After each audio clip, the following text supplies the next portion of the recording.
সমষ্টির যিনি বিধায়ক, উনি একজন এত সর্বসাধারণ রাজ্যের সাথে মিলি থাকা মানুষ, যেটা আপনারা হয়তো জান নাই বা দেখেন নাই, তারা অনুভব করতে পারে।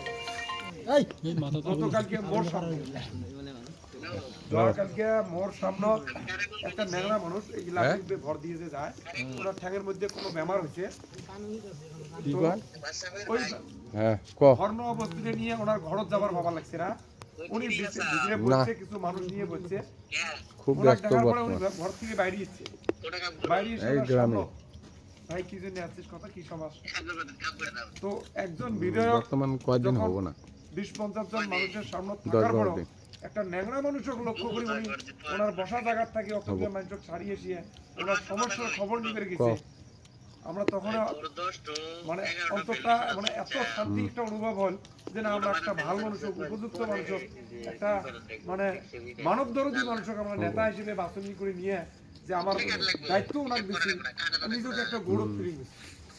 এটা জমা কালকে সকাল না আমার বরুণা আঞ্চলিক কমিটির কিছু মানুষ জোর জবরদস্তি মুখ নিয়ে গেছে, কারণ আমরা কিছু আলোচনা করবো তো থাকা না।